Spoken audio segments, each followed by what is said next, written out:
بسم اللہ الرحمن الرحیم۔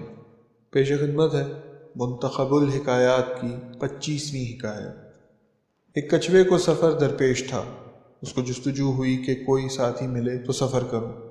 اتفاق سے ایک خرگوش بھی اسی طرف کو جانے والا تھا۔ کچھوے نے کہا کہ میاں خرگوش، آؤ ہم تم ساتھ چلیں۔ خرگوش بے اختیار ہنسا اور کہا، ابے احمق، کہاں تو بھدا پھپس رینگ رینگ کر پیروں میں ایک بالشت زمین چلتا ہے، اور کہاں میں بجلی کی مانند لپکتا ہوں اور ہوا کی طرح اڑتا ہوں، بھلا میرا اور تیرا کیا ساتھ؟ کچھوے نے کہا، یہ صحیح ہے، مگر منزل پر خدا نے چاہا آپ سے آگے ہی پہنچوں گا۔ یقین نہ ہو تو شرط باندھ لیجیے۔ چنانچہ یہ شرط ہوئی کہ جو ہارے اس کے کان کاٹے جائیں۔ کچھوا آہستہ آہستہ لگا اپنی چال چلنے، اور خرگوش تو 2 چھلانگوں میں نظر سے غائب ہو گیا۔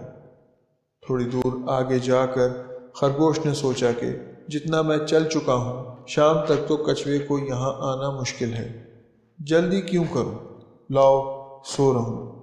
خرگوش آرام سے سو رہا۔ کچھوا بڑی دیر کے بعد گھسٹتا گھسٹتا آیا، دیکھا تو حریف پڑا سوتا ہے، چپ کے چل دیا۔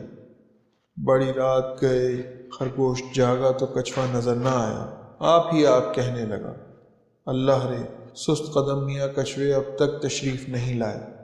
خیر چلیں، سرائے میں رات کو رہیں، کل تو میاں کچھوے آ ہی جائیں گے۔ جو سرائے میں قدم رکھا، دیکھا تو کچھوا موجود۔ خرگوش کو دیکھتے ہی کچھوا لپکا کہ لائیے حضرت کان۔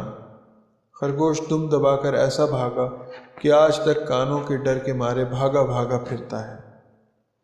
حاصل، کیسا ہی آسان کام ہو، جب اس کا اہتمام نہیں کیا جاتا تو مشکل ہو جاتا ہے۔ کند ذہن محنتی لڑکے ذہین کھلنڈروں کو ہرا دیتے ہیں۔ دشمن کو حقیر نہیں سمجھنا چاہیے۔ غرور کمال حاصل کرنے سے روکتا ہے۔ گھمنڈ کی بیل منڈھے نہیں چڑھتی۔ شکریہ۔